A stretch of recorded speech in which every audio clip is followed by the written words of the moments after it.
This is your ARE president, Shay Lohman. It's hard to believe that we already find ourselves here in the month of September. The school year is rolling right along.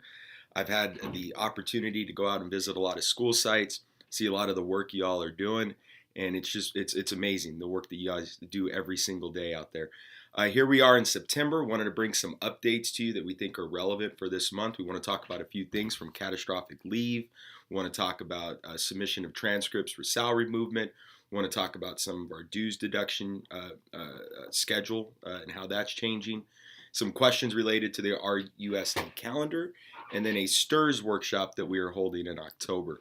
So the first thing we want to talk about is catastrophic leave. If you remember last spring, we, through the negotiation process, developed a new catastrophic leave program. Many of you enrolled in that program. How it works is you donate one of your sick days. It's kind of like an insurance policy. You're donating a sick day to the collective bank that we have. If you ever find yourself in a catastrophic situation, illness type situation, you can use the withdrawal form to then have access to up to 100 of those days if you find yourself needing it. I remember as teachers, we don't pay into state disability. So if you run out of sick days, you get up to 100 days of differential pay, which is about half of your normal pay or so. What this does is it keeps you whole, keeps your pay full for up to 100 days during that time.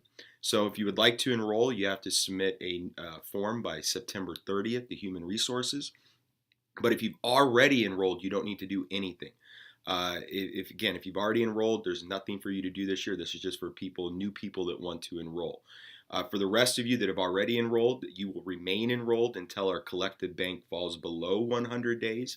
If it does that, or when it does that, we'll go back out to everybody and say to keep the program going, we need everybody to re-up another day. But right now, we don't need to do that. This is only for new enrollees. And again, that deadline is by September 30th. The next deadline is for transcripts, to submit transcripts for horizontal salary movement. So if you're taking additional classes and working on some salary advancement and some professional growth, you need to submit those by October 15th. There is a window every year, start of the school year to October 15th, to submit an unlimited number of units. But after October 15th, you have to wait until next year for that window to open up.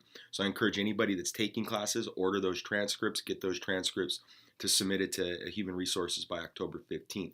If you do complete a master's program during the year, you can submit that at any time, and you'll get access to that or take credit for the next month.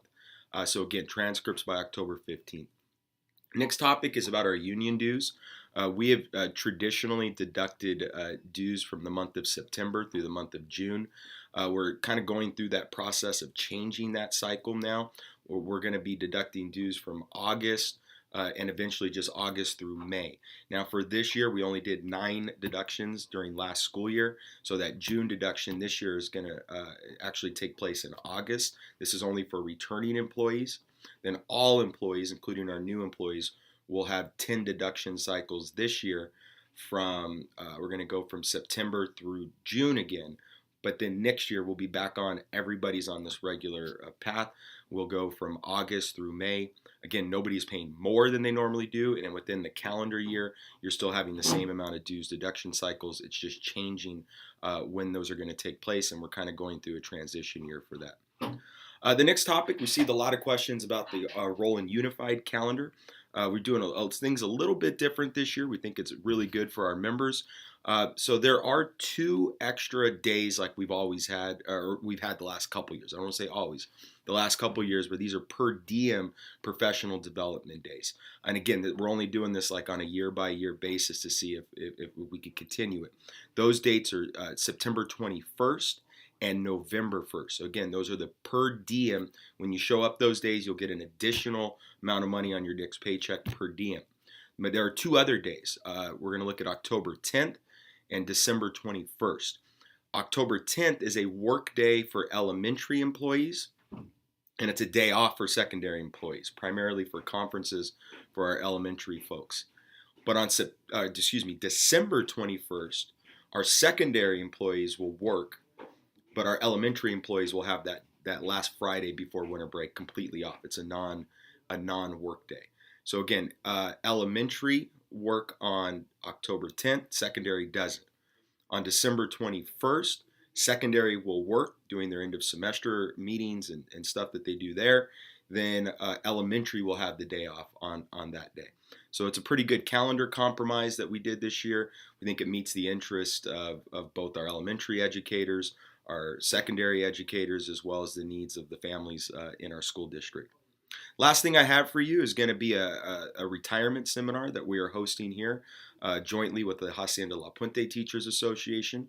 It's going to be October 3rd at Marie Callender's after school. The spots are filling up really quick for that. I can't even promise by the time you see this video that there will still be spots left. If it does fill up, we'll look to hold another one probably in the spring. But that's October 3rd. It's a STIRS retirement seminar that CTA will put on. Please call our office at 626-912-1508 if you would like to RSVP for that. So again, we've covered a lot here, from catastrophic leave to our transcript submission, to dues deduction cycle, to the Rolling Unified Calendar, and then talked a little bit about a retirement seminar that we're having. Again, keep up the great work that y'all are doing. Wishing everybody a fantastic month of September, and we'll be checking in with you guys, and hope everybody just has a great school year. Take care.